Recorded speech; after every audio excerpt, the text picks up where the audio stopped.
Bertengkar dengan ibu mertua. Aku digantung oleh suami di atas pohon selama 3 hari 3 malam untuk dipermalukan. Hari itu, sebuah panggilan telepon dari asisten rumah tangga membuat wajah seluruh penghuni rumah pucat pasi tanpa sisa darah. Ibu-ibu sekalian, batas antara menantu perempuan yang pasrah dan iblis penuntut balas yang kejam sangatlah tipis. Hari ketiga digantung terbalik di pohon mangga oleh keluarga suamiku di bawah terik matahari 40 derajat. Sisa-sisa terakhir rasa kemanusiaan di dalam diriku telah berubah menjadi abu. Aku tidak hanya akan bercerai, tetapi aku juga akan menguliti topeng kemewahan palsu mereka, membuat para pelaku kejahatan ini mencicipi siksaan neraka di dunia nyata. Jangan berpaling, simak sampai akhir untuk menikmati pembalasan dendam yang paling memuaskan dan melegakan. Hari ketiga dengan tangan terikat dan digantung melayang di bawah pohon mangga tua. Panasnya Jakarta di musim kemarau yang mencapai 40 derajat Celcius telah membakar habis belas kasih terakhir di hatiku. Keringat mengucur deras seperti mandi, peri menyengat di bekas kemerahan yang berdarah di sekitar pergelanganku. Tali tambang yang kasar mengiris dalam kedaging setiap kali aku menggigit bibir dan bergerak pelan untuk mencari posisi yang tidak terlalu menyakitkan. Hawa panas menguap dari paving blok halaman, memanggang seolah ingin merebus matang organ dalamku. Namun, hanya berjarak kurang dari 3 meter dariku, di bawah bayangan sejuk payung teras berukuran besar, Buningsih ibu mertua kesayanganku tengah bersandar santai di kursi rotan yang empuk. Dia dengan perlahan mencomot sepotong semangka merah menyala, didinginkan sampai kulit luarnya berembun, lalu menggigitnya besar-besar. Air semangka yang manis menetes. Dia mengunyah dengan rakus lalu secara tidak sopan memuntahkan beberapa biji semangka ke lantai paving, kemudian ia mendecakkan lidah. Semangka jualan ibu di gang depan ini mahal tapi rasanya hambar. Beda jauh sama menantu perempuan di rumah ini. Udah gembel kere, tapi nyalinya segede langit. Ibu-ibu di grup arisan setujukan sama omonganku? Dia sedang memegang ponsel mahal yang kubelikan untuknya pada bulan Maret lalu, mengarahkan lensa kameranya langsung ke arahku, dengan lantang melakukan live stream di grup tertutup arisan sosialita kelas atas. Suaranya yang melengking nyaring bergema di tengah keheningan siang bolong. Tuh, ibu-ibu lihat baik-baik ya. Tikus masuk lumbung beras tapi nggak tahu diri dan nggak tahu diuntung. Asal-usulnya cuma anak yatim piatu melarat yang diangkat derajatnya sama Bima, anakku. Bima itu direktur perusahaan teknologi, mau-maunya merendahkan diri nikahin dia. Giliran keluarga suami lagi ada kesulitan dan minta dia balik nama apartemen bututnya buat keponakannya, dia berani melotot dan melawan. Hari ini, kalau aku nggak gantiin orang tuanya buat ngajarin dia tata krama rumah ini, bisa-bisa orang di luar sana ngetawain keluarga kita sampai bau busuk. Aku menundukkan pandangan ke ujung jari kakiku yang sudah mati rasa karena terlalu lama berjinjit. Tenggorokanku kering dan pahit. Bukan karena aku tidak bisa bersuara, tetapi karena aku sudah kehabisan kata-kata untuk manusia satu ini. 3 hari terakhir, siang hari diikat berjemur di bawah terik matahari, malam hari dikurung di gudang tanpa setetes air atau sebutir nasi. Semua hanya karena satu alasan konyol. Aku menolak menyerahkan sebuah penthouse senilai 50 miliar di Pondok Indah, harta bawaan sebelum pernikahanku. Suara gerbang besi berderit nyaring, memecah atmosfer yang menyesakkan. Bima melangkah masuk ke halaman. Dia mengenakan kemeja sutra licin, celana bahan yang dijahit rapi, tangannya menenteng tas kerja kulit, terlihat sangat mirip dengan sosok direktur muda yang sukses. Melihatku digantung pucat pasi di bawah pohon mangga, langkahnya sedikit terhenti, matanya memancarkan kilat kebingungan sesaat, tetapi dengan sangat cepat digantikan oleh perhitungan yang dingin. Ibu gantung dia lama banget, nanti kalau dia pingsan di situ, orang-orang malah menilai buruk nama baik keluarga kita. Bima melonggarkan kancing kerahnya, melangkah mengambil segelas air es di meja Buningsih, dan meminumnya teguk demi teguk. Buningsih mencebikkan bibir dan melotot. Kamu ini terlalu kasihan sama istri, perempuan keras kepala kayak gini harus dikasih pelajaran biar kapok. Kamu lihat, dia udah mau buka mulut buat nyerahin sertifikat rumahnya belum? Tari, adikmu, nasibnya hancur, pulang dari luar negeri bawa perut buncit. Laki-laki brengsek itu nggak mau ngakuin anaknya. Sekarang kalau nggak ada rumah yang layak atas nama si boy, masa depan adikmu bakal hancur berantakan. Bima menghela napas panjang, melangkah mendekatiku. Dia mengangkat daguku dengan tangannya. Kuku jarinya yang dipotong rapi menancap pelan di daguku. Suaranya merendah, mencoba terdengar bersimpati, tetapi setiap kata yang keluar seperti irisan pisau. Ayu, aku mohon sama kamu kurangin sedikit keras kepalamu, bisa nggak? Keluargamu nggak ada. Kamu besar di panti asuhan, kamu mana ngerti seberapa sucinya ikatan darah keluarga? Tari itu adik kandungku, si Boy itu keponakanku. Apartemen itu, Toh sebelum kita nikah kamu cuma lagi hoki menang investasi tanah sampai bisa beli. Sekarang keluarga lagi susah, balik nama dong buat keponakanmu. Kamu ini kakak ipar. Masa tega lihat keponakanmu nggak punya tempat berteduh? Aku membuka mataku yang kering, menatap tajam ke wajah munafik pria yang pernah kusebut suami. 3 tahun lalu, aku mengira telah menemukan pelabuhan yang damai. Seorang pria yang bersedia menggenggam tangan seorang gadis yatim piatu miskin tanpa memandang materi. Aku dengan polosnya percaya bahwa kelembutannya adalah cinta sejati, menyembunyikan identitas asliku sebagai putri mahkota grup Darmawan, hanya demi menikmati cinta yang paling murni, tempat berteduh. Lirihku, suaraku serak namun mengeja setiap kata dengan jelas. Sebuah penthouse senilai 50 miliar di Pondok Indah, bersertifikat atas namaku. Kamu menyebutnya tempat berteduh buat anak haram adikmu? Ayu, tutup mulut anjingmu. Bu Ningsih melompat bangun, melemparkan kulit semangka langsung ke tubuhku. Lemparannya cukup keras. Kulit semangka itu menyerempet tulang pipiku, meninggalkan goresan merah berdarah. Anakku itu mahasiswa luar negeri bergengsi. Cucuku itu darah daging bangsawan. Kamu ini apaan berani-beraninya nyebut cucuku anak haram? Bima, kamu lihat kan? Ibu udah bilang, gembel kere ini nggak punya hati nurani. Hari ini kalau kamu nggak paksa dia tanda tangan, ibu bakal gantung dia sampai mati kering di pohon mangga ini. Wajah Bima berubah gelap. Dia mengeluarkan selembar kertas yang sudah dicetak dari tas kerjanya beserta sebuah pena, lalu menyodorkannya tepat ke wajahku. Kesabaran palsunya telah menguap tanpa sisa, digantikan oleh watak asli seorang rakus yang silau harta. Aku sudah siapkan surat peralihan hak miliknya. Hari ini kalau kamu tanda tangan, hubungan kita sama ibu bakal damai, aku bakal sayang lagi sama kamu kayak dulu. Kalau enggak, jangan salahin ibuku kalau dia kejam. Di rumah ini, kata ibu adalah hukum. Kamu numpang hidup di keluargaku, makan nasi dari keluargaku, kamu harus tahu diri. Makan nasi dari keluarganya? Aku tersenyum sinis, sebuah senyuman getir yang mencekik dada. Uang belanja setiap bulan 30 juta itu keluar dari kantongku. Gelar direktur yang disandangnya itu berkat aku yang diam-diam menggunakan koneksiku untuk menyuplai proyek kepadanya. Bahkan setelan jas yang dipakainya saat ini dibeli dari gesekan kartu kreditku. Namun kini, di depanku adalah sekumpulan lintah kelaparan yang berlomba-lomba menghisap darah. Tidak segan menggunakan taktik rendahan apapun untuk merampas sisa aset terakhir yang mereka pikir ku miliki. Tanda tangan. Geram Bima. Menekan pena dengan kasar ke tanganku, tak peduli pada pergelanganku yang berdarah akibat tali tambang yang mengikat erat. Aku menengadah menatap langit yang menyilaukan di sela-sela dedaunan mangga yang hijau, tanpa ada air mata. Anehnya, pada momen menghadapi kebejatan luar biasa ini, pikiranku justru menjadi sangat jernih dan tenang hingga menakutkan. Kepasrahan dan kesabaran demi mempertahankan kehangatan keluarga palsu ini, seketika hancur berkeping-keping menjadi rongsokan. Mereka ingin memojokkan seorang gadis yatim piatu miskin ke jalan buntu. Tapi mereka tidak tahu, mereka baru saja melepaskan segel seekor iblis buas. Kesabaranku sudah habis, permainan berpura-pura menjadi Cinderella miskin demi mencari cinta sejati telah berakhir. Sudah saatnya membuat mereka mencicipi bagaimana rasanya penyesalan yang paling dalam. Bu Ningsih masih asyik dengan layar ponselnya yang menyala terang. Raut kepuasan di wajahnya semakin jelas saat melihat komentar-komentar yang ikut memakiku dari gerombolan sosialita palsu di internet. Tapi hiburan itu tak bertahan lama saat nada dering ponsel yang memekakan telinga memotong siaran live stream tersebut.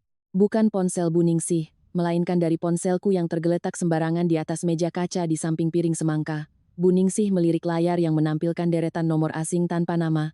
Dasar orang miskin, pasti urusannya sama rentenir atau penipu, gumamnya sambil menggeser layar untuk menolak panggilan. Tapi pihak di seberang sana sepertinya tidak berniat menyerah. Nada dering kembali melengking untuk kedua dan ketiga kalinya. Bima mengerutkan kening dengan kesal. Ibu angkat aja coba, siapa tahu penting, berisik banget lagi bahas dokumen.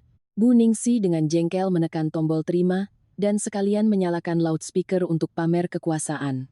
Dari seberang telepon, suara pria parubaya yang berat, penuh otoritas, namun bergetar menahan amarah, terdengar sangat jelas. Tindakan keparat apa yang sedang kalian lakukan pada putriku, hah? Turunkan dia sekarang juga. Bu Ningsih tertegun selama 3 detik lalu tertawa terbahak-bahak, tawanya yang melengking menyayat gendang telinga. Ya elah, putri bapak ini kakek pikun atau pasien kabur dari rumah sakit jiwa mana? Si Ayu di rumah ini tuh anak yatim piatu yang dipungut dari jalanan, mana ada bapak palsu kayak Anda, atau Anda komplotan penipunya, berani-beraninya ngancam saya. Saya laporin polisi biar membusuk di penjara baru tahu rasa. Nenek gila. Kalian tunggu pembalasanku. Suara di seberang sana mengaum seperti binatang buas yang terluka. Tunggu apaan? Dasar bocah. Bu Ningsih mencebik, menekan tombol tutup, lalu dengan santai membuang ponselku ke dalam ember es di sebelahnya. Biar rusak sekalian, biar nggak bisa hubungin komplotan pemerasnya. Aku yang masih tergantung di pohon, menundukkan pandangan. Sudut bibirku sedikit terangkat, membentuk senyum tipis yang tak disadari siapapun. Suara itu, meski sudah 3 tahun sengaja kuhindari, bagaimana mungkin aku tak mengenalinya? Ayahku, Bapak Baskoro Darmawan, Presiden Direktur Grup Darmawan, sebuah konglomerasi perhiasan dan pertambangan raksasa. Mungkin saat gerombolan sosialita pengangguran itu membagikan live stream murahan tadi, Departemen Humas dan Keamanan Siber perusahaan telah mendeteksi rekaman putri mahkota mereka sedang dipermalukan. Langit dari keluarga Bima ini benar-benar akan segera runtuh. Bima mulai kehilangan kesabaran, panggilan telepon tadi sepertinya membuatnya merasakan firasat buruk. Meski ia sama sekali tidak percaya aku punya backingan orang kuat. Ia mondar-mandir di halaman paving yang panas, ujung sepatu kulitnya yang mengkilap sesekali menendang batang mangga. Ayu, kesabaranku udah habis. Bentaknya, menempelkan surat peralihan hak ke dadaku. Jangan paksa aku pakai cara kasar. Kalau kamu nggak mau tanda tangan, aku bakal panggil pengacara buat urus cerai sepihak. Saat itu tiba, kamu bakal keluar dari rumah ini dengan tangan kosong. Jangan salahin aku kalau aku kejam. Aku dengan lelah mengangkat kelopak mataku, terik matahari yang memantul di retina membuatku sedikit silau. Cerai? Bagus. Panggil saja pengacaramu. Wah, udah mulai tumbuh bulu sama sayap ya kamu, bocah. Bu Ningsih meludah ke tanah, berdiri mendadak, menggulung lengan bajunya dan menerjang maju. Ia meraih sapu lidi di sudut tembok, lalu menyabetkannya dengan keras ke betisku. Jangan pikir cerai itu gampang. Sebelum kamu muntahin rumah 50 miliar itu, hidup jadi anggota keluarga ini, mati pun jadi hantu keluarga ini. Biar aku hajar kamu sampai sadar. Sabetan menyakitkan itu membuatku sedikit gemetar, tapi gigiku tetap terkatup rapat, tak mengeluarkan erangan sedikit pun. Rasa sakit fisik saat ini tak ada apa-apanya dibanding rasa jijik yang bergejolak di perutku. Aku telah mengorbankan 3 tahun masa mudaku, melarikan diri dari perlindungan kerajaan bisnis bernilai triliunan rupiah, pindah dari rumah gedongan mewah demi belajar menawar sayur 1.000-2.000 perak di pasar, bersabar melayani ibu mertua yang kejam, dan mengurus karier pria munafik. Semua hanya dibalas dengan injakan dan penghinaan. Aku memejamkan mata. Di bawah terik 40 derajat Jakarta, segala makian dari ibu dan anak itu perlahan mendengung dan menjauh. Bukan karena aku akan pingsan, melainkan karena aku sedang menunggu lonceng kematian bagi keluarga busuk ini. Dan kemudian, lonceng itu tiba. Bukan ketukan pintu yang sopan, melainkan sebuah hantaman dahsyat yang memekakan telinga. Brak! Gerbang besi tempa pejal seberat bertonton dari rumah ini hal yang selalu dibanggakan Bima kepada teman-temannya sebagai simbol kemegahan ditabrak hingga lepas dari engselnya.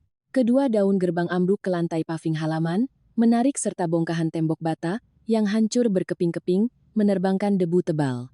Bu Ningsih menjerit histeris, menjatuhkan sapu lidinya, mundur dengan panik, tersandung kaki kursi, dan jatuh terduduk di tanah. Bima terlonjak kaget, surat peralihan dari tangannya terlepas. Wajahnya pucat pasi tak bersisa darah sedikit pun.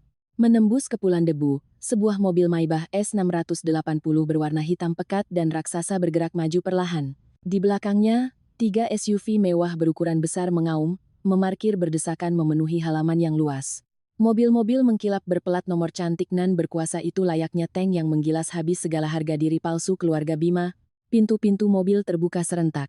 Puluhan pria berjas hitam, berkacamata hitam, dengan postur kekar layaknya benteng pertahanan, melompat turun. Mereka bertindak cepat dan presisi, langsung membentuk formasi mengepung seluruh area rumah.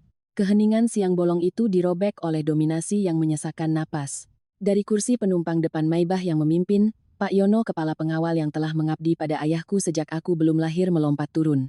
Wajah penuh bekas luka dan syarat pengalaman dari pria tangguh itu kini dipenuhi urat-urat merah yang menakutkan. Dia tak sudi melirik Bima dan ibunya sedikit pun, mengambil langkah panjang bagai harimau lapar, menerjang lurus ke arah pohon mangga. Pak Yono.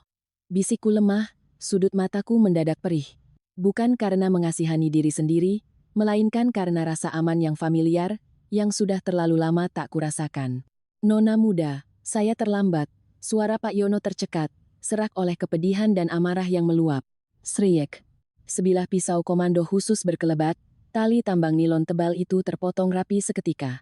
Tubuhku kehilangan tumpuan, jatuh terkulai.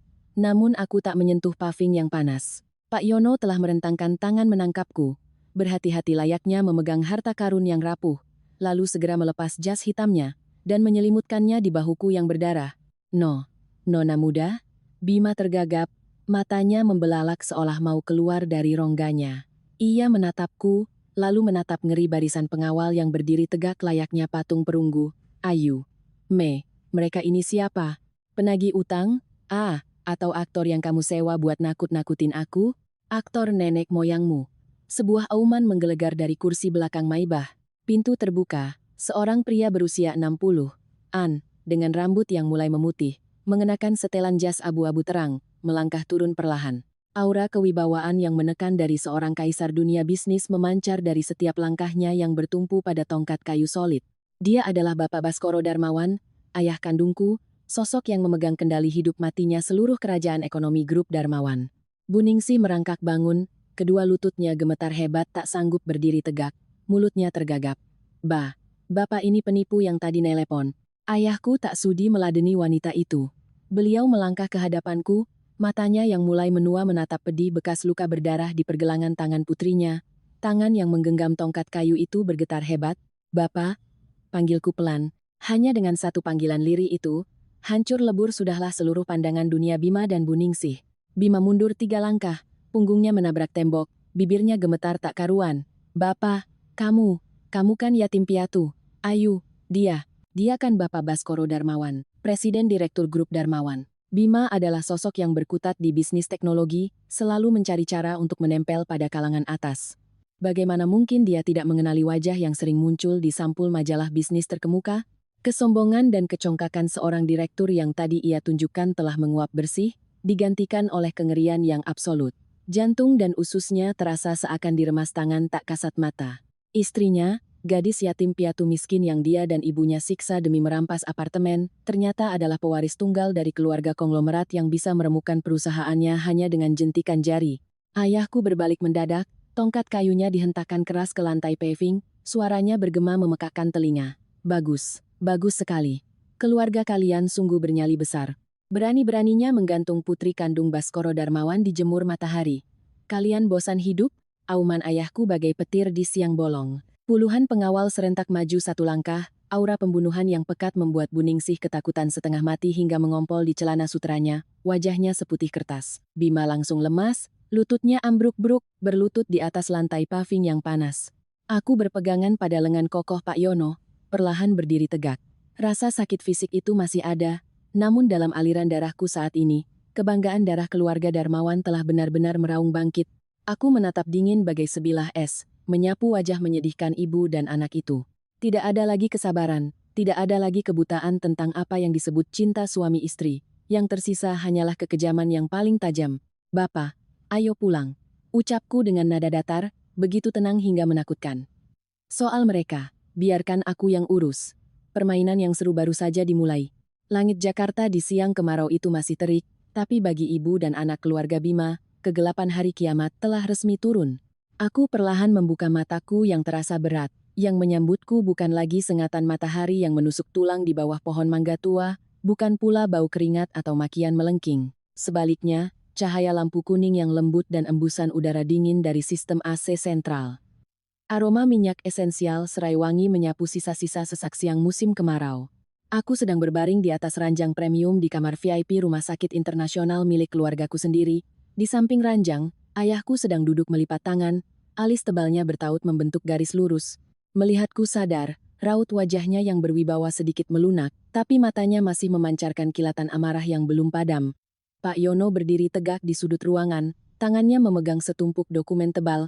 Putriku, kamu sudah sadar. Dokter bilang kamu kena heat stroke dan kelelahan, lukanya cuma di luar saja, tapi kamu harus banyak istirahat. Ayahku menggenggam tanganku yang sedang diinfus, suaranya tercekat, tapi sedetik kemudian, dia menoleh ke Pak Yono dan menggeram, Yono, telepon kepala dinas perizinan sekarang juga. Besok pagi aku mau perusahaan startup sampah milik menantu keparat itu lenyap dari peta Jakarta, dan nenek sihir itu, suruh orang patahkan semua giginya. Tunggu dulu, Pak, ucapku lemah, menarik tanganku dari genggamannya. Aku duduk bersandar di bantal, meraih segelas air hangat di meja dan menyesapnya. Air itu membasuh tenggorokanku, meredakan rasa perih yang membakar. Pikiranku saat ini sedingin dan sejernih gunung es. Menghancurkan perusahaan Bima seketika itu juga, itu terlalu mudah dan terlalu berbelas kasih untuk mereka. 3 tahun lamanya, aku hidup seperti pembantu di rumahku sendiri, diperas setiap sennya, diinjak-injak harga diriku. Rasa sakit itu tak bisa dibayar impas hanya dengan jentikan kekuasaan. Aku ingin mereka mencicipi rasanya kehilangan lapisan kulit mereka satu persatu. Harus melihat langit mereka runtuh sedikit demi sedikit. Harus merasakan keputusasaan paling dalam saat dicabut dari semua sumber kehidupan yang selama ini mereka anggap milik mereka. Aku memilih cara menguliti mereka lapis demi lapis. "Bapa, serahkan ini padaku," kataku dengan nada datar, menoleh pada kepala pengawal. "Pak Yono, hal pertama, hubungi direktur utama bank kita. Blokir segera dan permanen 5 kartu kredit Black Card tanpa limit yang kubukakan untuk Bima, lakukan sekarang. 5 kartu itu kubuka dengan alasan uang tabungan investasiku, agar Bima bisa mengurus urusan koneksi bisnisnya. Tapi apa yang dia gunakan dengan kartu itu? Membeli tas Hermes untuk simpanannya, menggesek kartu untuk bayar pesta miras ala raja-raja agar terlihat hebat di depan klien, dan mengalirkan miliaran rupiah ke London untuk membiayai gaya hidup mewah dan foya-foya adik perempuannya yang bernama Tari.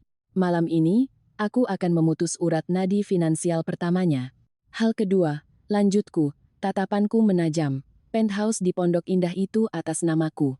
Bapak tolong telepon pihak manajemen perumahan, atas nama pemilik rumah, perintahkan mereka untuk memutus aliran listrik, mengunci katup air utama, dan matikan seluruh jaringan internet fiber optik, alasannya perbaikan total. Tanpa izinku, setetes air pun tidak boleh masuk ke rumah itu. "Baik, Nona muda." Pak Yono mengangguk, jemarinya bergerak cepat di layar ponsel untuk langsung mengeksekusi. "Satu hal lagi," ayahku tiba-tiba angkat bicara. Sudut bibirnya menyeringai dingin layaknya rubah tua di dunia bisnis. "Urusan blacklist, biar Bapak yang urus. Bapak akan suruh sekretaris menyebar kabar ke seluruh jajaran pengusaha elit dan bank-bank di Jakarta ini. Siapapun yang berani meminjamkan sepeser pun kepada keluarga Bima, mereka resmi menyatakan perang dengan grup Darmawan." Aku tersenyum setuju. Jaring telah ditebar. Sekarang aku hanya perlu duduk menonton pertunjukannya. Aku meminta suster membawakanku semangkuk sup sarang burung walet, lalu dengan santai membuka iPad di meja. Layarnya dengan cepat terhubung ke sistem kamera CCTV tersembunyi yang telah kupasang di seluruh sudut penthouse Pondok Indah sejak bulan lalu, saat aku mulai samar-samar menyadari adanya kebohongan dalam laporan keuangan Bima. Di layar, jam menunjukkan pukul 20.00. Mobil Mercedes putih milik Bima yang berdebu berhenti di depan gerbang.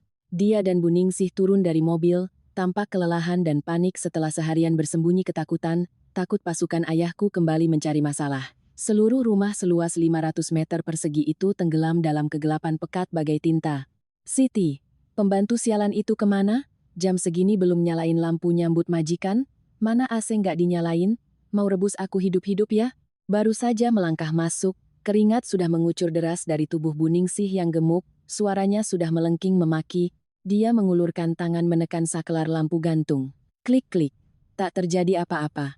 Bima mengeluarkan ponselnya, menyalakan senter, mengerutkan kening dan bergumam, "Mati lampu. Di kawasan VIP begini mana ada pemadaman bergilir?" Dia menelepon pihak manajemen. Lewat kamera, kulihat wajahnya berubah dari merah menjadi pucat, lalu dari pucat menjadi ungu kebiruan. "Apa? Pemilik rumah yang suruh putus. Saya ini suaminya. Nyalain sekarang juga. Halo? Halo, bangsat." Beraninya dia nutup teleponku. Tepat saat itu, Mbak Siti, sang asisten rumah tangga, turun dari lantai atas. Berbeda dengan sikapnya yang biasanya ketakutan, dia memanggul sebuah ransel besar, pakaiannya rapi. Melihat Bima dan Bu Ningsih, tanpa sepatah kata pun, ia melepas celemeknya dan melemparnya tepat ke lantai di dekat kaki Bu Ningsih.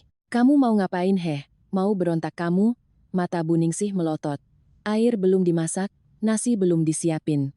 Ibu urus aja diri kalian sendiri." Mbak Siti bertolak pinggang, menjawab dengan lantang, melepaskan semua tekanan yang selama ini dipendamnya. "Mbak Ayu baru aja kirim WA, nyuruh saya berhenti kerja. Malah saya dikasih bonus 50 juta buat modal pulang kampung. Mbak Ayu bilang mulai sekarang rumah ini udah jadi kandang tikus, kalau saya bertahan di sini ujung-ujungnya mati kelaparan. Dadah, saya pamit pulang." Setelah berkata begitu, Mbak Siti membuang muka. melangkah lurus ke pintu keluar, mengabaikan Bu Ningsih yang terus memakinya dari belakang. Malam itu, malam tanpa tidur benar-benar menjadi hukuman yang pas untuk kesombongan mereka. Panas 40 derajat di siang hari terserap habis oleh beton-beton tebal rumah itu, kini memancarkan hawa pengap layaknya tungku oven raksasa. Tidak ada kipas angin, tidak ada AC. Bu Ningsih berlari ke kamar mandi, berniat menyiram wajahnya dengan air agar sedikit segar, tapi memutar keran sampai tangannya hampir keseleo, tidak ada setetes pun air yang keluar. Katup utama telah dikunci rapat, sinyal Wi-Fi mati total, bahkan sinyal 4G di kawasan itu tersendat-sendat karena dinding kedap suaranya terlalu tebal. Dalam keputusasaan dan kepanasan yang nyaris membuat gila, Bu Ningsih meraba-raba menuju balkon untuk mencari sinyal. Dia mengambil ponselnya, menelepon ibu-ibu arisan sosialita untuk meminjam uang atau minta tumpangan tidur. Halo Jeng Sari. Iya Jeng, rumahku lagi ada masalah sedikit nih, boleh nggak aku sama anakku numpang tidur? Hah, apa maksud Jeng Sari? Siapa yang penipu? Halo, halo. Dia menelepon untuk kedua, ketiga kalinya.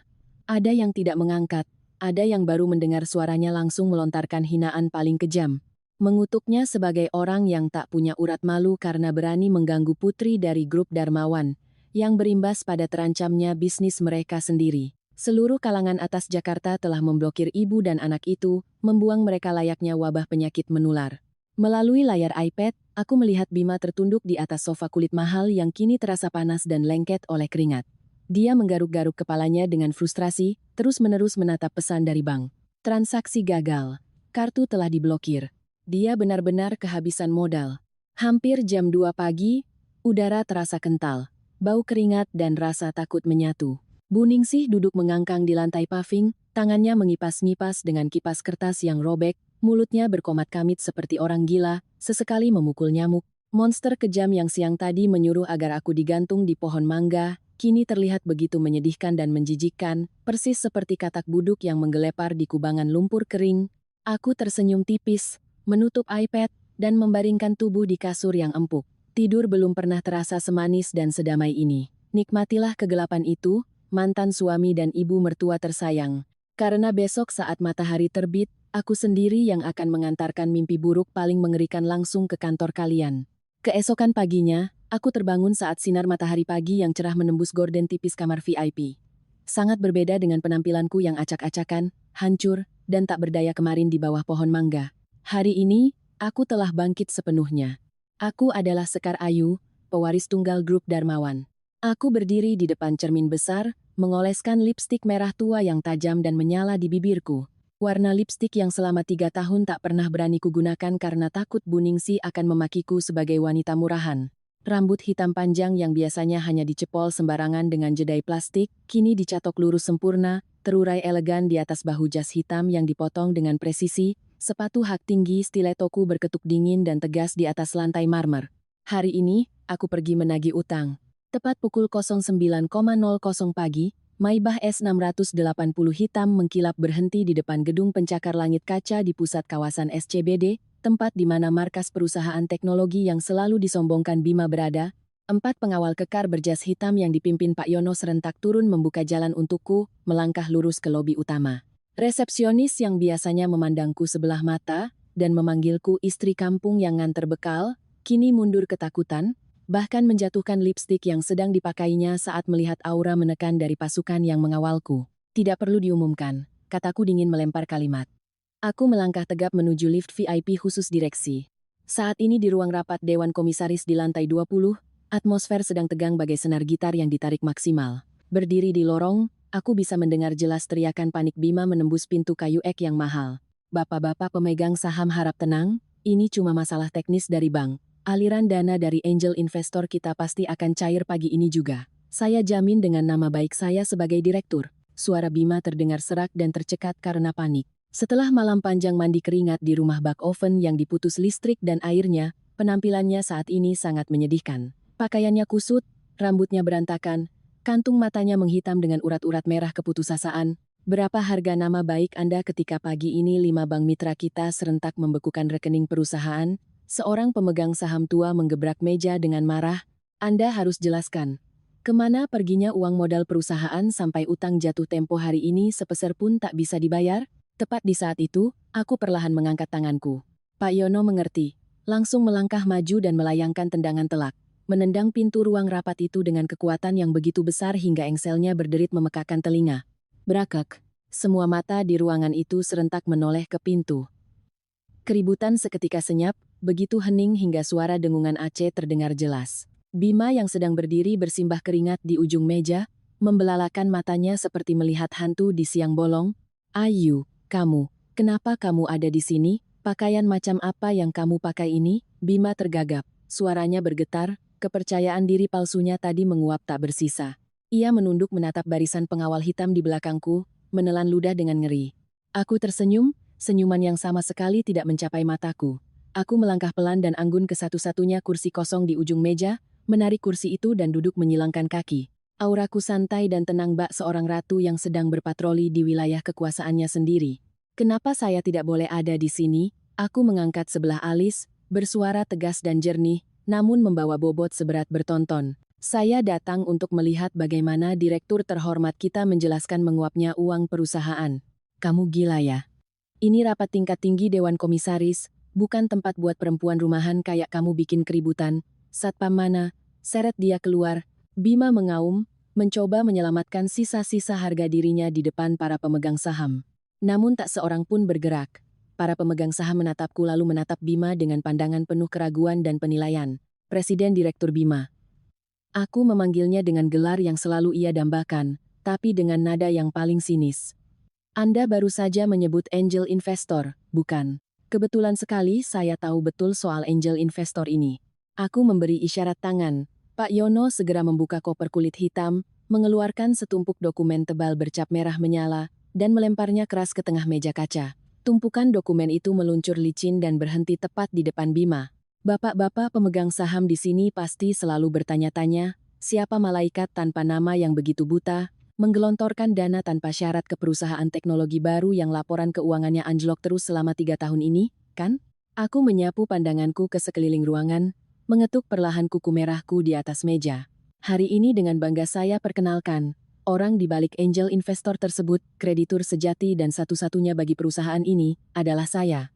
Sekar Ayu, dan juga istri yatim piatu miskin dari direktur yang sedang gemetaran itu. Seluruh ruangan rapat berdengung kaget, bisik-bisik terdengar bagai sarang lebah yang pecah. Para pemegang saham berebut mengambil dokumen di meja, membolak-balik halamannya, mencocokkan tanda tangan dan stempel. Bima berdiri kaku di tempat, kedua kakinya lemas, warna wajahnya berubah dari pucat menjadi abu-abu seperti abu rokok. Ia mundur selangkah, menabrak ujung meja, bibirnya bergerak-gerak tanpa suara. Tidak mungkin. Kamu. Angel investor itu kamu? Benar sekali. Gembel kere miskin yang kamu dan ibumu berniat gantung sampai mati kering kemarin siang. Aku tersenyum kejam, mengeluarkan flash disk berlapis emas dari tasku, menyambungkannya ke komputer proyektor. Seketika, layar besar di dinding menampilkan grafik transaksi dan salinan kontrak yang di-scan dengan sangat jelas. Dan inilah, bapak-bapak sekalian, alasan sebenarnya mengapa arus kas perusahaan kering kerontang. Aku berdiri, mengayunkan pulpen laser pointer menunjuk angka-angka yang menyilaukan di layar. Direktur Bima yang kalian banggakan sama sekali tidak sehebat yang ia citrakan. Selama 3 tahun, dia membuat serangkaian kontrak fiktif dengan perusahaan cangkang atas nama keluarganya sendiri. Total dana dari angel investor yang dia gelapkan dan masuk kantong pribadinya mencapai lebih dari 120 miliar. Kamu asal ngomong. Ayu, jangan sembarangan fitnah orang. Bima menegang lehernya berdebat, tapi keringat sebesar biji jagung yang mengucur deras membasahi dahinya telah mengkhianati semua kebohongannya. Fitnah. Aku tertawa keras, tawa lepas dan puas yang bergema di seluruh ruangan. Aku melangkah maju, melempar setumpuk foto dan kwitansi langsung ke wajahnya. Kertas-kertas itu melayang berjatuhan ke lantai. Lalu ini apa? Bon pembelian 3 tas Hermes Birkin edisi terbatas, masing-masing seharga miliaran rupiah yang dikirim ke apartemen mewah di Sudirman untuk wanita simpananmu yang bernama Meli, atau bukti transfer bulanan sebesar 2 miliar ke London untuk adik perempuan kesayanganmu foya-foya, pakai narkoba, dan main laki-laki, dan jangan lupa tagihan berlian untuk ibumu yang selalu menceramahi soal moral. Setiap foto, setiap kwitansi yang berserakan di lantai ibarat paku yang memaku rapat peti mati Bima, setiap kata yang kuucapkan bagai godam yang menghantam dadanya, menghancurkan total topeng kesuksesan palsu yang susah payah ia bangun selama ini.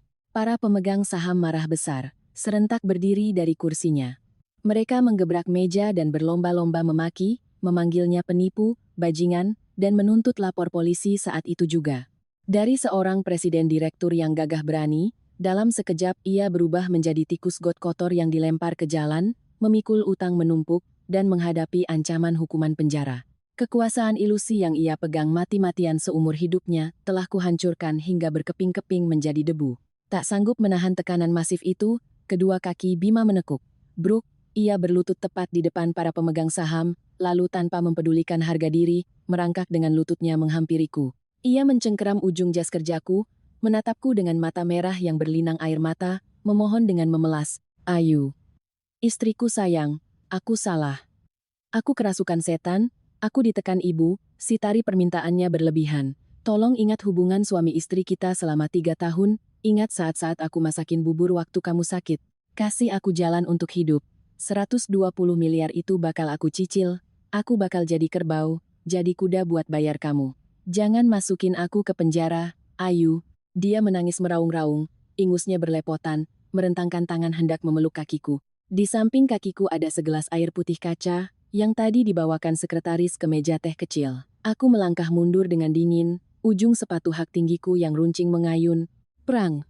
Tendangan telak itu tidak hanya menendang gelas kaca hingga hancur berkeping-keping, tetapi juga mengarah langsung ke bahu Bima, menendangnya hingga terjerembab bergulingan di tengah lantai yang berserakan pecahan kaca. Air putih memercik kemana-mana, menyiram wajah menyedihkan pria rendahan itu. Menumpahkan segelas air itu sama seperti ikatan suami istri antara aku dan kamu. Hancur berantakan, terbuang, dan selamanya tidak akan bisa dikumpulkan lagi. Aku menunduk menatapnya dari atas, pandanganku syarat akan penghinaan terdalam, suaraku setajam silet. "Jadi kerbau atau kuda buat bayar utang? Kamu nggak pantas. Tunggu saja surat panggilan pengadilan dan siapkan mentalmu untuk makan nasi penjara, mantan suamiku." Aku berbalik, suara ketukan sepatuku menggema angkuh meninggalkan ruang rapat, mengabaikan lolongan tangis memohon yang putus asa dari pria yang baru saja jatuh ke dasar neraka itu. Satu orang sudah selesai. Sekarang giliran ibu mertua terhormat yang sedang keluyuran memamerkan barang curian dariku. Setelah sukses menjatuhkan mantan suami bajingan di perusahaannya, jam tangan Rolexku menunjukkan tepat pukul 14.00 siang. Langit Jakarta masih membakar layaknya tungku api. Aku duduk di kursi belakang Maybach yang sejuk, menyesap air mineral soda, dan tersenyum tipis. Satu bajingan sudah tumbang, namun tirai pertunjukan hari ini belum benar-benar turun. Malam tadi, Bima dan Bu Ningsih melewati malam horor tanpa listrik dan air di Pondok Indah. Seharusnya orang normal akan panik mencari jalan keluar. Tapi dengan sifat gila hormat dan gila gengsi yang sudah mendarah daging, aku sangat tahu apa yang akan dilakukan Bu Ningsih selanjutnya. Dia pasti akan menggunakan sisa gengsi terakhirnya yang compang camping untuk menempel di grup arisan sosialitanya. Tepat jam 15.00 sore ini, grup sosialita palsu itu punya jadwal minum teh sore, high tea, di ruang VIP The Dharma Wangsa Hotel, hotel paling bergengsi di ibu kota. Hotel The Dharma Wangsa menyambutku dengan kilau lampu kristal dan alunan piano yang lembut. Aku melangkah menyusuri lorong berkarpet tebal, di belakangku menyusul Pak Yono dan 3 auditor bersetelan jas abu-abu rapi memeluk dokumen tebal. Pintu ruang tirum VIP perlahan dibuka oleh pelayan. Udara di dalam dipenuhi aroma essential oil mawar dan teh Earl Grey. Di tengah meja bundar yang ditutupi taplak renda putih bersih dan beraneka ragam kue macaron mungil ala Prancis, Bu Ningsih duduk mentereng di posisi paling tengah. Ia menaburkan bedak setebal dempul untuk menutupi kantung matanya yang kurang tidur. Bibirnya merah menyala, tubuhnya dibalut gaun beludru yang tampak mewah, tapi sebenarnya kusut karena semalam harus tidur di lantai paving yang panas. Dan astaga, yang langsung menusuk mataku adalah kalung zamrud sebesar ibu jari yang menggantung di leher berlemaknya. Itu adalah hadiah ulang tahun dari ayahku tahun lalu, senilai 10 miliar, yang selalu kusimpan rapat-rapat di brankas. Ternyata, saat aku sedang disiksa dan digantung di taman, nenek maling ini malah membobol brankasku, mengambilnya, dan memamerkannya ke dunia. Ya ampun Jeng, kalian ini gampang banget panik. Suara Bu Ningsih menggelegar menutupi suara alunan piano. Si Bima anakku itu hari ini lagi sibuk tanda tangan kontrak ratusan miliar di SCBD, masalah kecil di bank mah urusan semenit kelar. Kalau menantuku itu, udah kuhajar sampai kapok, sekarang mah jinak kayak anak anjing. Ibu-ibu lihat nih, pagi ini dia sendiri yang berlutut nyerahin kalung zamrud ini ke aku sebagai permintaan maaf. Para sosialita itu mengerumuninya. ada yang meraba-raba, ada yang berdecak kagum. Kalungnya memang indah sekali, sayang sekali benda itu ada di leher seorang pencuri. Suaraku yang sedingin es bergema, memecahkan atmosfer kemewahan palsu itu menjadi kepingan. Semua kepala menoleh serentak. Bu Ningsih membelalakkan mata melihatku, kue macaron di tangannya jatuh tercebur ke dalam cangkir teh, mencipratkan air. Ia tergagap, wajahnya pucat tak berdarah. Kamu kenapa ada di sini? Siapa yang izinin kamu pakai baju beginian ke tempat elit? Aku melangkah santai mendekatinya, ujung sepatu hak tinggiku berketuk angkuh di atas lantai kayu. Kenapa saya tidak boleh di sini? Sebagai Diamond member hotel ini, saya berhak dong mengundang tim auditor saya minum teh bersama. Ibu-ibu arisan itu saling pandang, lalu menatap tim profesional di belakangku. Pak Yono melangkah dingin, memblokir satu-satunya pintu keluar ruang teh tersebut. Bu Ningsih, aku menekan kedua tanganku ke atas meja, mencondongkan wajahku dekat ke wajahnya, mengeja setiap kata. Kalung yang Anda pakai itu adalah zamrud alami hasil lelang di Hong Kong seharga 10 miliar, dengan sertifikat kepemilikan atas nama Sekar Ayu. Anda mencuri barang dari brangasku saat aku sedang disiksa. Dari pasal pencurian dengan pemberatan nominal raksasa ini saja, Anda pikir berapa tahun Anda bakal duduk di penjara? Bu Ningsih panik dan segera menutupi liontin di lehernya dengan kedua tangan. Kamu bohong. Ini harta rumahku. Aku beli pakai uangku sendiri. Beli pakai apa? Pakai black card yang sudah kublokir semalam? Aku tersenyum sinis, mengulurkan tangan dan menarik paksa kalung itu dari lehernya. Tarikan kuat itu memutuskan pengait kalung. Bu Ningsih terhuyung ke depan dan hampir jatuh tersungkur. Aku berbalik ke arah ibu-ibu sosialita yang sedang ternganga kaget. Ibu-ibu yang terhormat, kalian duduk di sini memuja-muja dia. Tapi apa kalian tahu sedang berteman dengan penipu profesional kelas kakap? Aku menjentikan jari. Tim auditor langsung membuka tas dan membagikan laporan detail kepada setiap sosialita di meja itu. Pertama, aku mengangkat jari telunjukku, suaraku lantang. Jeng Sari, tas Hermes Kelly oranye yang Jeng beli dari Bu Ningsih bulan lalu seharga 500 juta, apa Jeng sudah bawa ke tempat otentikasi? Itu barang KW Mangga 2 yang harganya nggak sampai 2 juta perak, dia sengaja menukar tas asliku untuk dijual, lalu membelikan yang KW untuk menipu Jeng Sari. Jeng Sari, seorang wanita gemuk berkacamata hitam, memekik histeris, langsung menarik tas di kursinya untuk diamati lebih dekat, wajahnya memerah penuh aura membunuh. Kedua, lanjutku sambil melempar setumpuk mutasi rekening ke meja. Jeng Ratna, Jeng Maya, kalian baru saja patungan modal masing-masing 5 miliar ke perusahaan teknologi milik Bima, atas bujukan nenek tua ini untuk beli saham preferen kan? Berita duka. Perusahaan itu resmi hancur lebur jam 10 pagi tadi karena direkturnya menggelapkan 120 miliar uang investor. Tentu saja, uang 10 miliar kalian juga sudah menguap buat nutupin utang anak kesayangannya. Sekarang si Bima lagi nangis berlutut di kantor nungguin polisi borgol tangannya. Atmosfer di ruang VIP membeku selama 3 detik sebelum akhirnya meledak bagai bom. Jeritan nyaring dan lengkingan amarah memenuhi ruangan, etiket kelas atas hilang tak bersisa. Apa? 5 miliarku, nenek peot keparat. Jeng Ratna dengan buas mengambil cangkir teh panas dan menyiramkannya tepat ke wajah Bu Ningsih. Aduh Gusti Pangeran, dia nipu aku tas KW 500 juta, balikin uangku dasar penipu ulung. Jeng Sari menerjang, menjambak keras rambut keriting Bu Ningsih dan menariknya ke belakang. Sekawanan wanita elit itu berubah ganas dan langsung mengeroyoknya. Ada yang menampar, ada yang menendang, ada yang mencakar dengan kuku panjang mereka. Bu Ningsih meronta-ronta di tengah kepungan. Jeritan memilukan terdengar di antara pukulan-pukulan yang menyakitkan. Kedua pipinya bengkak karena ditampar, gumpalan rambutnya rontok berceceran di lantai. Gaun beludru mahalnya robek compang-camping, memperlihatkan lipatan kulit kendurnya yang memar biru. Tolong aku, Ayu, suruh mereka berhenti. Ibu minta maaf, ibu salah. Bu Ningsih berteriak histeris, air mata dan ingusnya bercampur. Mencoba merangkak ke arahku seperti anjing pecundang. Aku mundur setengah meter agar tangan kotornya tidak menyentuh rok barang brandedku. Aku melipat tangan di depan dada, menatap dingin wanita yang berlutut di bawah ujung sepatuku yang runcing. Aura angkuh dan mulut tajamnya saat duduk makan semangka di bawah pohon mangga tadi siang telah musnah total. Sekarang, ia hanyalah seorang yang hina dina, topeng kemewahannya dikuliti habis, menelanjangi kebusukannya di depan orang-orang yang dulu ingin ia pameri. Berhenti. Perintahku pelan. Ibu-ibu sosialita itu mundur dengan napas terengah-engah, mata mereka masih menatap tajam ke arah musuh. Aku membungkuk, menggunakan ujung jariku untuk mengangkat dagu Bu Ningsih.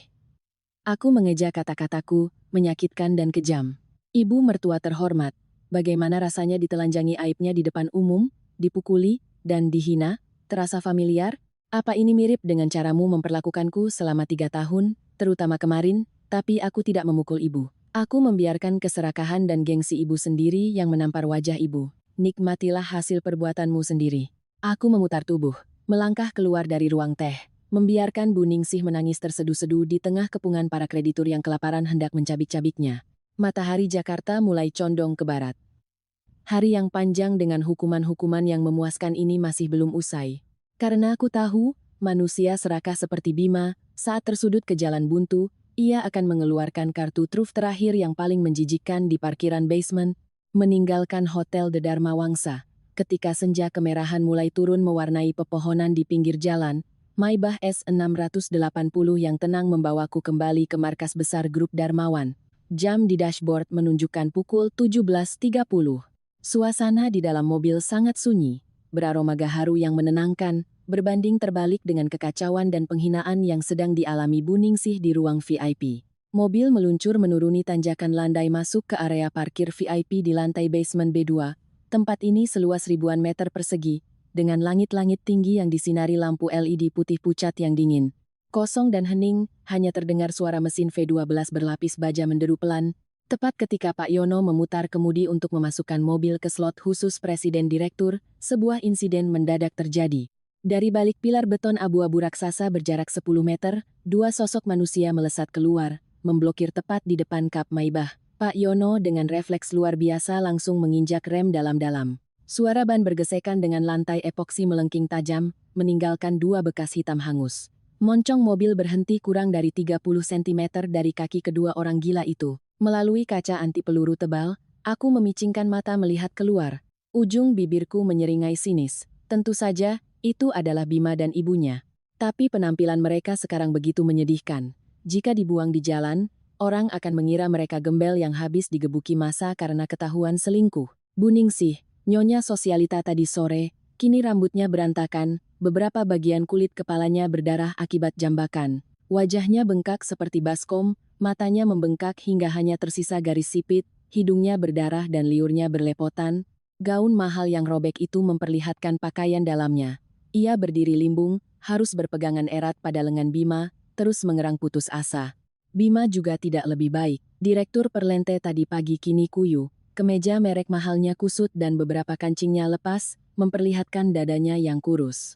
Matanya merah padam, dipenuhi urat darah bagai orang yang kalap karena dipepet jalan buntu, gila oleh keputusasaan. Yang paling menonjol, tangan kanannya menggenggam pisau buah sepanjang 20 cm, bilahnya yang tajam memantulkan cahaya dingin basement. Sementara tangan kirinya mencengkeram erat setumpuk dokumen kusut. "Sekar Ayu, turun kau bangsat!"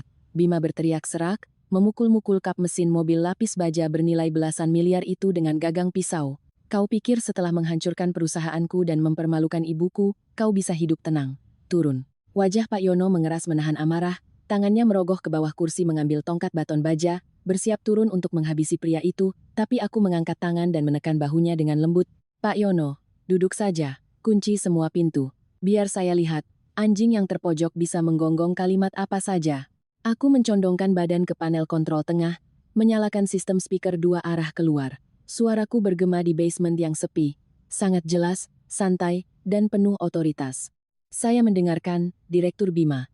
Anda membawa pisau mencegat mobil saya di markas grup Darmawan. Apakah Anda berniat menambahkan pasal percobaan pembunuhan di atas pasal penggelapan uang? Apa hukuman 15 tahun penjara masih belum cukup memuaskan Anda?" Mendengar suaraku yang menggema dari mobil bak benteng berjalan itu, Bima bereaksi seperti binatang buas yang terpancing. Dengan gila-gilaan ia mengibaskan kertas di tangannya ke kaca depan mobil. "Jangan nakut-nakutin aku.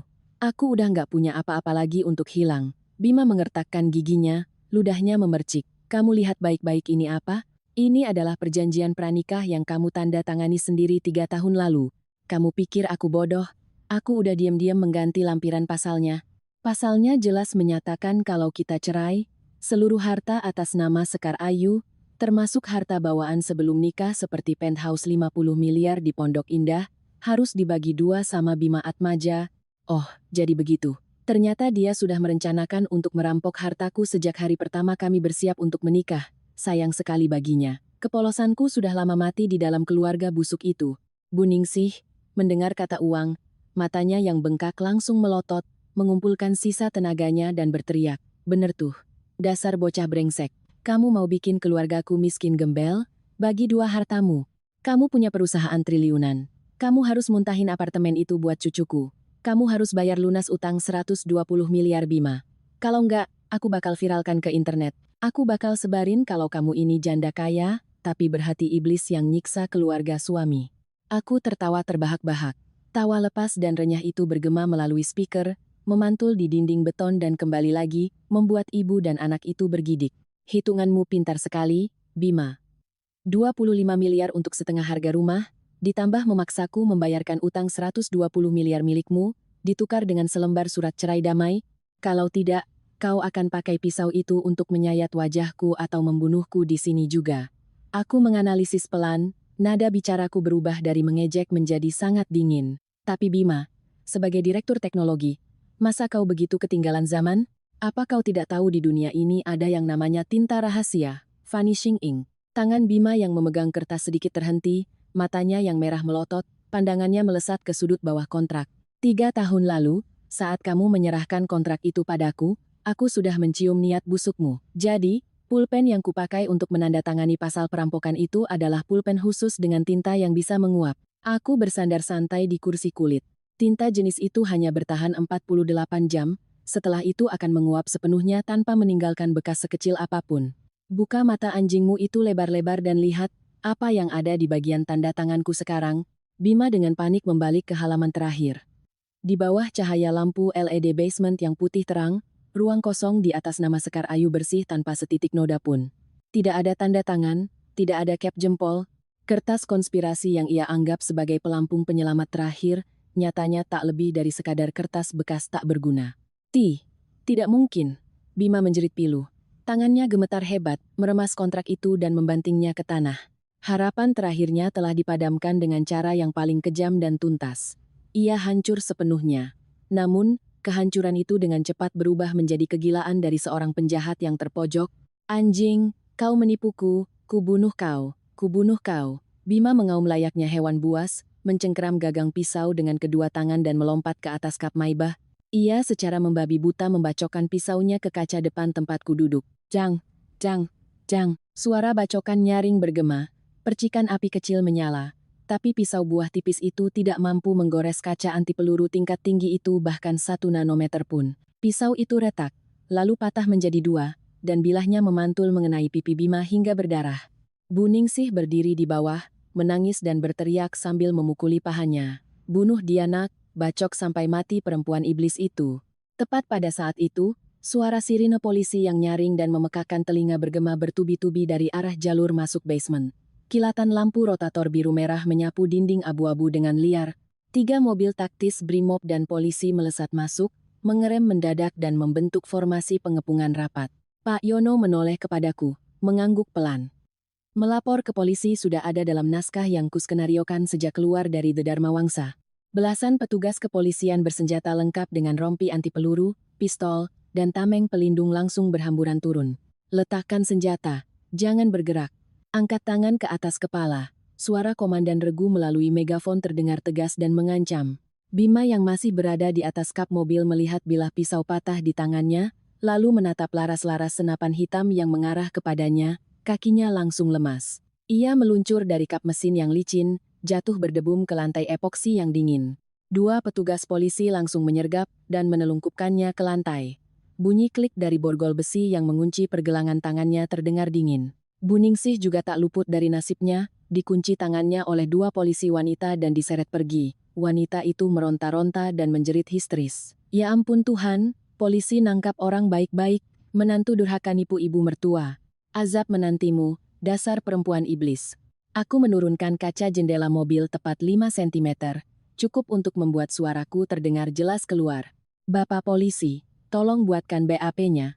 Suaraku terdengar dingin. Kedua tersangka ini membawa senjata tajam untuk mencegat mobil saya, melakukan pemerasan dan pengancaman senilai 25 miliar rupiah, serta percobaan perusakan properti. Kamera dashcam mobil dan CCTV basement grup kami sudah merekam semuanya. Bima ditarik berdiri. Wajahnya menempel di kaca mobilku, air matanya bercucuran, matanya memancarkan penyesalan dan kengerian luar biasa. Ayu, aku mohon, ampuni aku. Aku menekan tombol menutup jendela, memutus total rintihan sampah itu. Perjanjian perampokan telah menguap, topeng terakhir ibu dan anak itu telah terlepas. Mulai detik ini, yang menanti mereka bukan lagi keteduhan di bawah pohon mangga, melainkan kegelapan panjang di balik jeruji besi penjara. Keesokan paginya, ketika sinar matahari pertama di hari keempat sejak kejadian di bawah pohon mangga mulai menembus gedung-gedung tinggi Jakarta, opini publik mendadak meledak. Namun, ledakan itu tidak seperti yang kuharapkan pada awalnya. Di berbagai forum besar dan media sosial, sebuah video hasil editan yang canggih dari livestream Buningsih tempo hari tiba-tiba menyebar dengan kecepatan kilat. Para buzzer yang disewa Bima menggunakan sisa uang terakhirnya sebelum diborgol telah memutarbalikkan fakta dengan sangat keji. Berbagai headline heboh muncul, anak konglomerat tambang pakai uang bunuh keluarga suami miskin, atau eksklusif, menantu kaya rekayasa siksaan demi penjarakan suami. Netizen mulai menyerangku. Mereka memakiku sebagai orang yang merasa uang bisa membeli segalanya, perempuan durhaka pada ibu mertua, licik, dan manipulatif. Komentar-komentar kejam membanjiri akun media sosial pribadiku dan akun resmi grup Darmawan, menyerukan boikot dan menuntut keadilan bagi orang miskin. Aku duduk di kantor kerjaku yang sangat luas di lantai 50, perlahan menyesap teh melati hangat yang menebarkan aroma murni. Pak Yono berdiri di sampingku, wajahnya merah pada menahan amarah, tangannya mengepal erat memegang tablet. Nona muda, mereka terlalu kurang ajar. Biar saya suruh orang men-take down akun-akun sampah ini dan menyeret para ketua buzzer itu keluar. Aku meletakkan cangkir teh, menggeleng pelan. Ujung bibirku melukiskan senyum penuh arti. Pak Yono, omongan publik itu seperti banjir bandang. Kalau Bapak membendungnya, air itu akan makin tinggi dan menjebol tanggul. Cara terbaik menghadapi banjir adalah membuka jalur agar airnya mengalir ke arah yang kita inginkan. Aku mengetukkan jariku pelan ke meja kayu mahoni solid itu, rilis semuanya. Jangan dipotong 1 detik pun. 10 menit kemudian, satu postingan tunggal dari akun asliku muncul. Tidak ada penjelasan panjang lebar yang membela diri, hanya menyertakan 3 file berukuran raksasa. File pertama, video asli tanpa editan dari kamera CCTV tersembunyi di Taman Penthouse Pondok Indah. Tidak ada editan, tidak ada musik dramatis. Itu adalah rekaman mentah bagaimana aku diikat dan digantung terbalik di pohon mangga tua selama 3 hari 3 malam. Terdengar jelas, lengkingan makian Buningsih, suara dingin Bima yang memaksaku menandatangani peralihan aset 50 miliar, dan adegan di mana Buningsih dengan santai makan semangka lalu meludahkan bijinya ke arahku saat aku nyaris pingsan kepanasan. Suara-suara asli yang mengerikan itu bagaikan tamparan keras ke wajah para netizen yang beberapa menit lalu membela si miskin. File kedua. Rekaman suara percakapan rahasia di kamar tidur ibu dan anak itu, sehari sebelum penyiksaan terjadi. Suara licik Bima terdengar jelas. Ibu ikat aja dia, biar dia kelaparan beberapa hari sampai linglung, lalu kita paksa dia tanda tangan surat pernyataan gangguan jiwa. Saat itu tiba, aku yang akan jadi wali sahnya. Seluruh saham grup Darmawan dan Penthouse itu bakal jatuh ke tangan kita. Kalaupun dia mati, nggak akan ada yang tahu, soalnya dia kan anak yatim piatu. File ketiga. Sebuah klip pendek yang merekam Buningsih di dapur.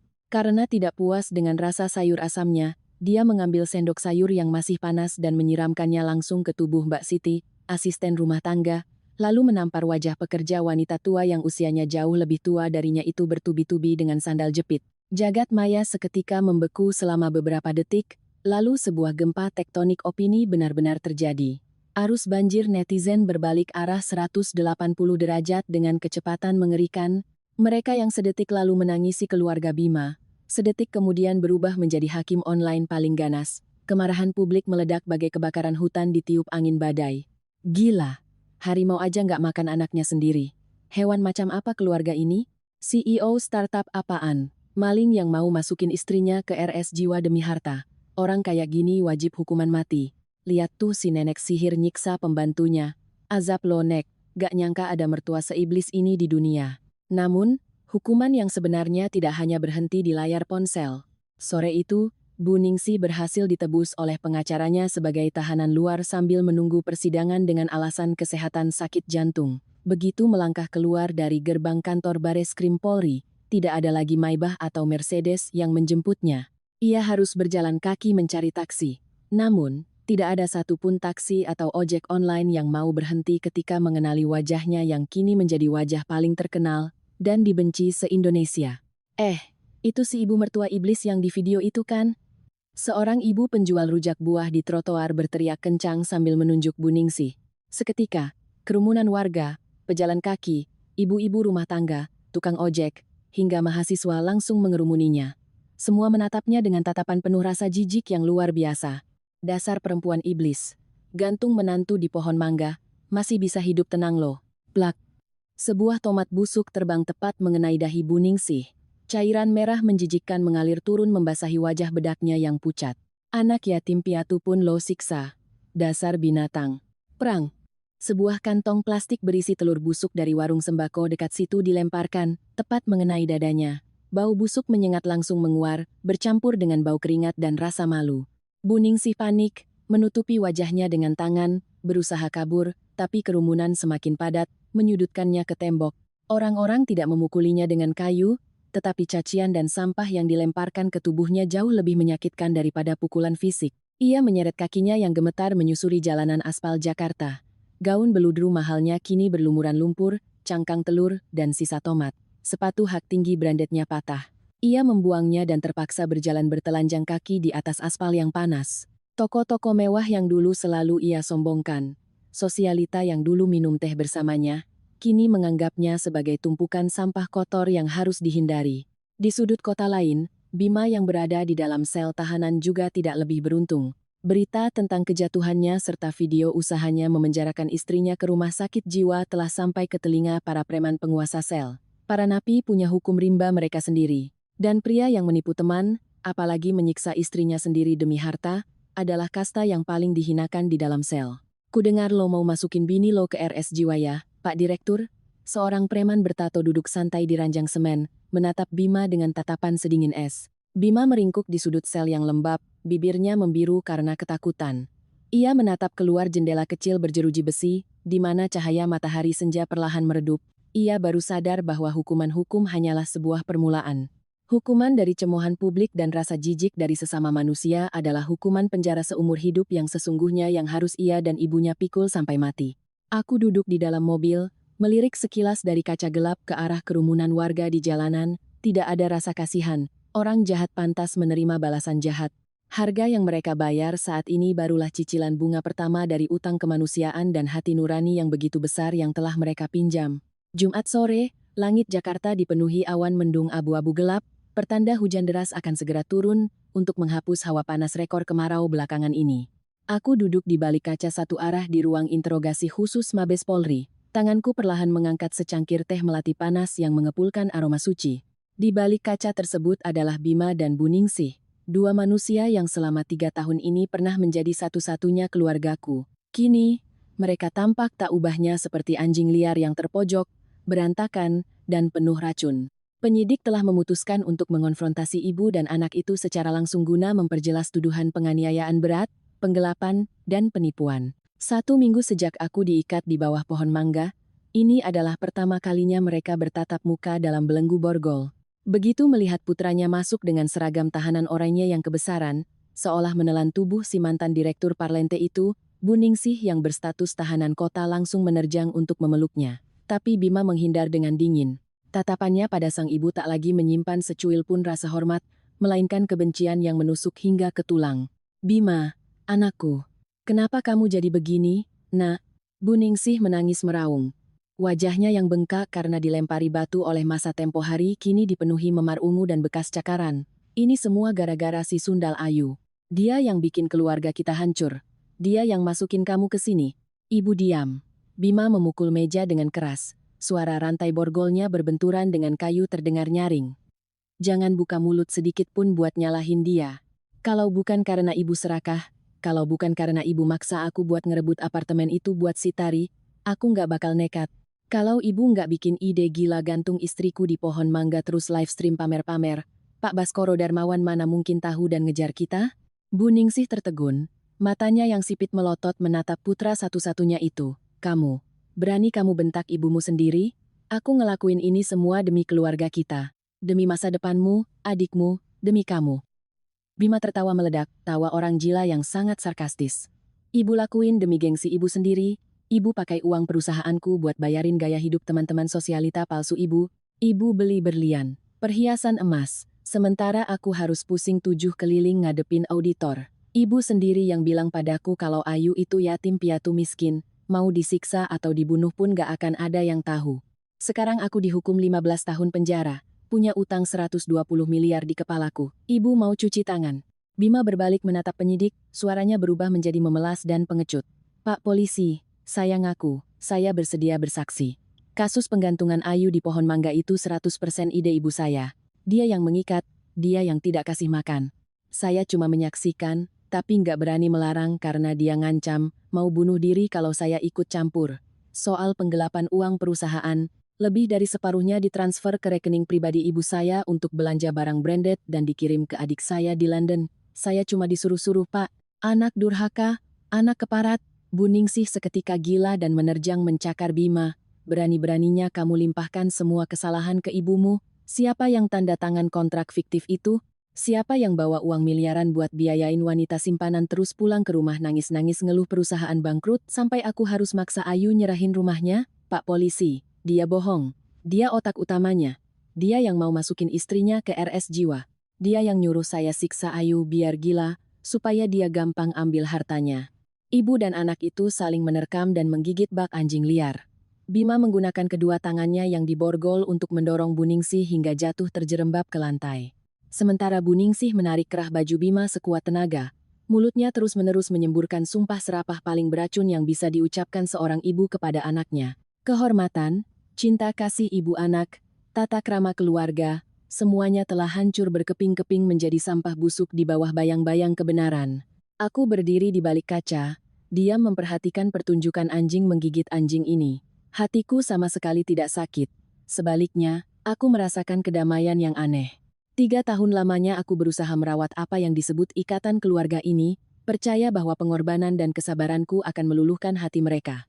Tapi lihatlah, ketika keuntungan lenyap, ketika dihadapkan pada hukuman hukum, kasih sayang itu ternyata begitu tipis dan kotor. Pak Yono, panggilku pelan. Mata tak lepas dari dua bayangan yang sedang bergulat di ruang sebelah. Bapak lihat kan, sesuatu yang tidak dibangun di atas kebaikan, cepat atau lambat akan menghancurkan satu sama lain. Nona muda, apa Anda mau mengakhiri konfrontasi ini? Tanya Pak Yono, suaranya penuh rasa iba. Biarkan saja mereka main drama, Pak. Aku menyesap tehku. Rasa pahit sempat meleleh di ujung lidah, menyisakan rasa manis di tenggorokan. Biarkan mereka telanjangi sendiri semua sudut paling gelap dari hati mereka.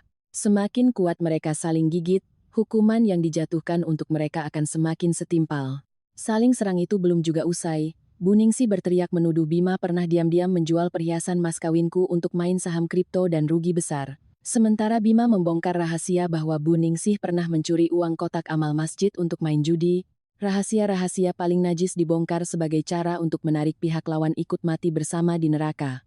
Ruang interogasi yang dingin itu makin terasa pengap oleh bau pengkhianatan dan kepengecutan. Penyidik polisi pun hanya bisa menggelengkan kepala, berkali-kali mengetukkan pena ke meja menuntut ketertiban, tapi diabaikan. Aku tersenyum tipis, senyuman sedingin es. Besok, semua kesaksian ini akan dicatat dalam BAP resmi. Utang 120 miliar Bima tak akan ada yang membayarkan.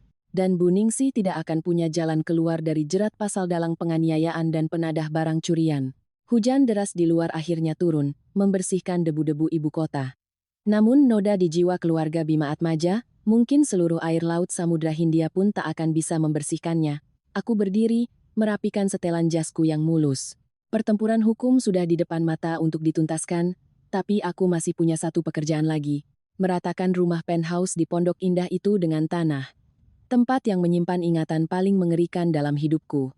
Sebulan kemudian, setelah persidangan sengit dan saling serang di meja hijau, Pengadilan Negeri Jakarta Selatan menjatuhkan vonis untuk kasus penggelapan, penipuan, penganiayaan berat, dan perusakan properti.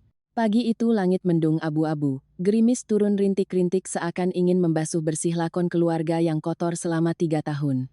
Aku duduk di barisan kursi korban, mengenakan setelan putih bersih, rambut disanggul elegan, mataku dengan tenang mengikuti jalannya sidang.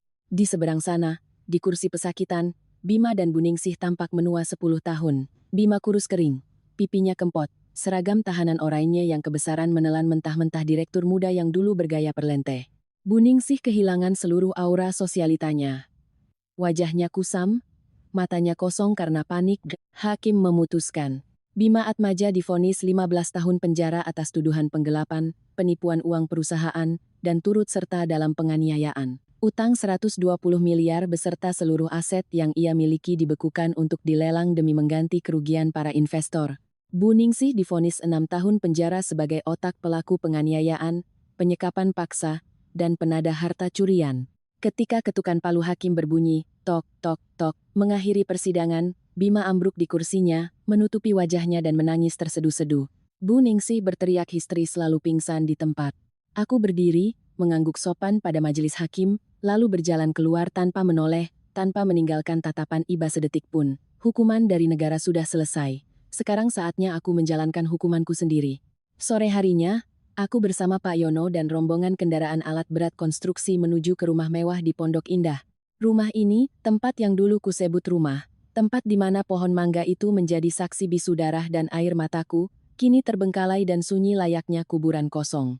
Atas perintahku, seluruh barang peninggalan keluarga Bima mulai dari baju-baju bermerek yang dibeli Bima dengan uang hasil korupsi, hingga guci-guci keramik dan lukisan murahan yang selalu dibanggakan Bu Ningsih sebagai barang antik semuanya dikeluarkan dan dilempar ke pinggir jalan raya oleh petugas kebersihan. Barang-barang itu berserakan di tanah, berdebu, tak ubahnya gundukan sampah industri. Bu Ningsih, setelah siuman usai sidang, diizinkan oleh pengacaranya untuk datang membereskan barang-barang pribadinya di bawah pengawasan ketat polisi dan pengawalku. Ia menyeret kakinya yang gemetar menuju gerbang, melihat pemandangan kacau balau itu, lalu menjerit ngeri. Ayo, kamu iblis, beraninya kamu buang barang-barangku ke jalan.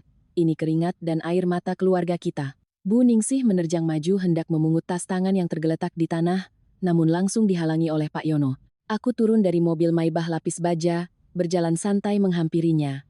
Angin sore meniup jas luarku. Aku menatapnya, mataku sedingin permukaan danau di musim dingin. Keringat, air mata, Anda salah. Ini darah dan air mataku. Keringat para pekerja yang ibu siksa, dan uang dari para pemegang saham yang ditipu anak ibu. Tidak ada sepeser pun uang halal dalam tumpukan sampah ini. Bu Ningsih membelalak, bibirnya bergetar hebat. Kamu udah punya segalanya. Kamu udah masukin Bima ke penjara. Kenapa kamu belum puas juga? Karena rumah ini sudah kotor, jawabku dingin. Lalu aku menoleh ke arah operator ekskavator yang sudah menunggu aba-aba. Mulai. Brum. Brak. Deru mesin meraung merobek keheningan. Lengan besi raksasa dari ekskavator itu mengayun, memberikan hantaman mematikan ke dinding kaca mewah di lantai 1. Suara pecahan kaca dan reruntuhan beton terdengar memekakan telinga. Bu Ningsih mematung di tempat, matanya terbelalak menyaksikan rumah impian senilai 50 miliar itu puncak mimpi kemewahan yang selalu ia dambakan runtuh sepotong demi sepotong. Lantai 2, lalu lantai 3. Kamar-kamar mewah, lampu gantung kristal mahal, semuanya berubah menjadi puing bata dan debu di bawah amukan mesin berat. Jangan, hentikan. Itu milikku. Semuanya punyaku. Bu Ningsih menjadi gila dan menerjang ke arah puing-puing, tapi polisi segera memegangnya erat-erat. Kegilaan dari keserakahan dan rasa kehilangan yang luar biasa hebat membuat saraf otaknya tak mampu lagi bertahan. Ia mulai tertawa terkekeh-kekeh, tawa yang menyeramkan. Tangannya memungut pecahan batu bata merah, memeluknya erat-erat di dada layaknya harta karun. Emasku ini dia. Bima, nak, ibu nemu emas.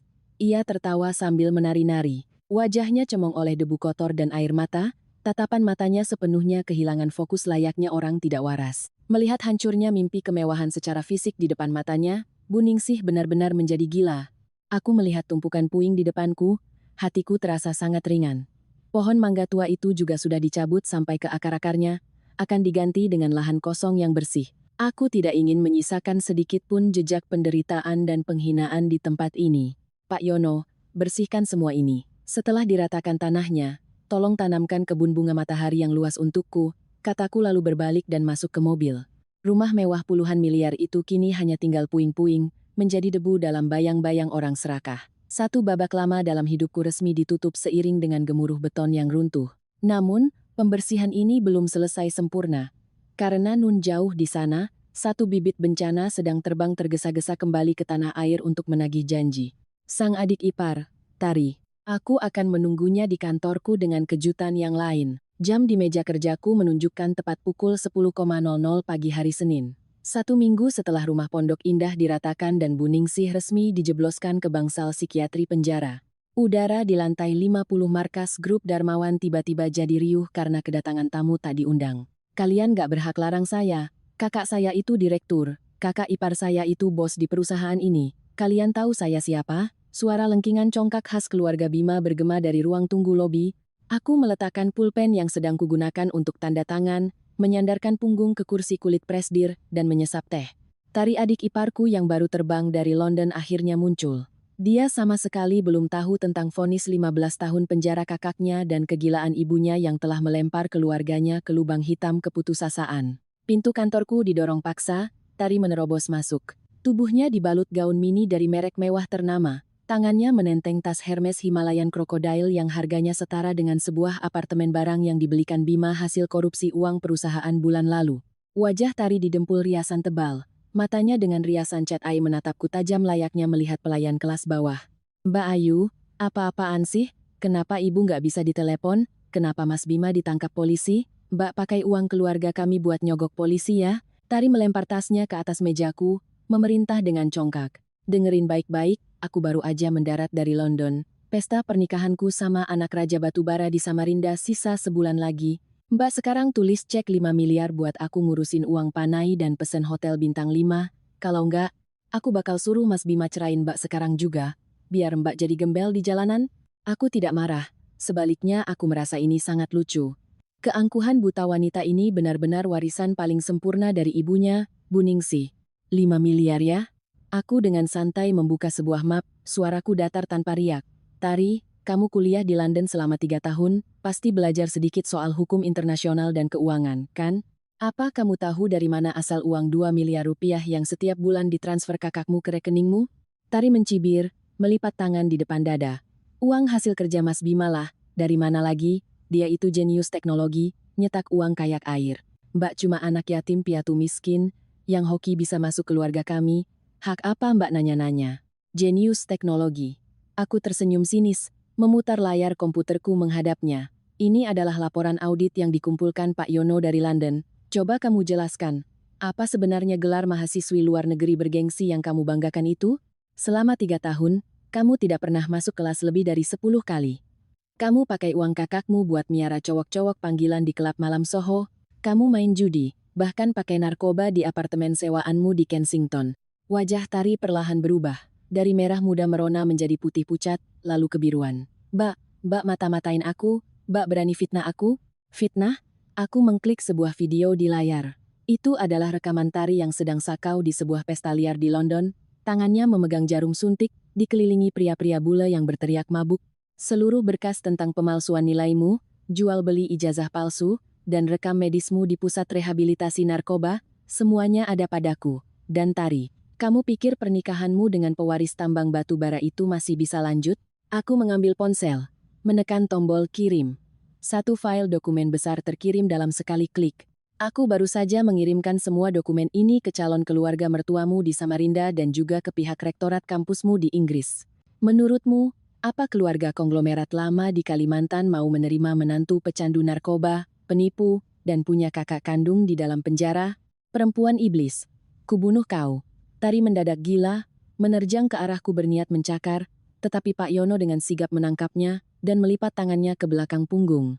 Belum selesai, aku berdiri, mendekatinya, menatap tajam mata wanita yang kini mulai gemetar ketakutan itu. Semua uang yang dikirimkan Bima padamu adalah uang hasil korupsi. Menurut hukum perdata dan pidana, itu masuk tindak pidana pencucian uang. Aku sudah menyerahkan berkasnya ke kepolisian untuk menyita semuanya. Apartemenmu di London sudah disegel. Tas yang kamu bawa itu, baju yang kamu pakai, semuanya akan disita oleh negara untuk melunasi utang pemegang saham. Saat ini, karena tanda tanganmu ada di beberapa dokumen pinjaman fiktif Bima, kamu menanggung utang renteng sebesar 30 miliar rupiah.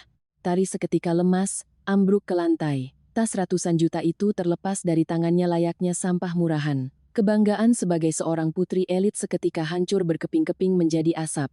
Tepat saat itu, ponsel Tari berdering kencang. Terdengar jelas teriakan makian dari ujung telepon calon suaminya si pewaris tambang. Dasar penipu, keluargamu itu sekumpulan kriminal. Batal nikah sekarang juga. Jangan pernah tunjukin mukamu lagi di Samarinda, bangsat. Tari mati kutu. Pernikahan dibatalkan, masa depan hancur berantakan, utang puluhan miliar menumpuk. Tiba-tiba ia menyadari bahwa ia bukan siapa-siapa tanpa aliran dana haram dari kakaknya.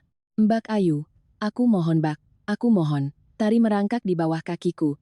Tangannya yang gemetar memeluk ujung celanaku. Air mata dan ingusnya melunturkan riasan wajah mahalnya. Aku salah. Ibu yang suruh. Ibu yang bilang aku harus ngerendahin Mbak biar Mbak nggak berani ngelawan. Kasih aku 1 miliar aja Mbak, buat kabur. Aku nggak mau masuk penjara. Aku nggak mau dikejar debt collector. Aku menunduk, dengan dingin menepis tangannya. Tari, di hari ibumu menggantungku di pohon mangga, kamu menelepon ibumu dari London dan bilang, Ibu hajar aja dia biar kapok pelitnya, aku lagi butuh uang buat beli jam tangan baru, kamu ingat itu? Saat itu apa kamu ingat tentang hubungan kakak adik ipar? Aku berbalik memunggunginya, melambaikan tangan memberi isyarat pada tim keamanan untuk menyeretnya keluar, menyerahkannya pada pihak kepolisian yang sudah menunggu di lobi bawah atas tuduhan pencucian uang dan penyalahgunaan narkoba. Biar hukum yang mengadili, bawa dia.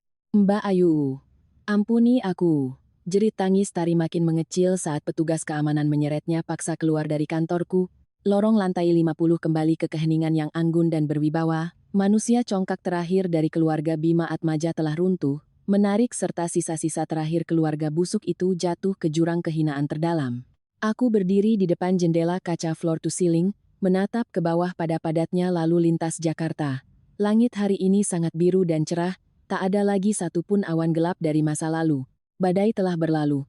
Aku sudah siap untuk membersihkan sisa-sisa pecahan yang terakhir. Pada kunjungan ke penjara besok.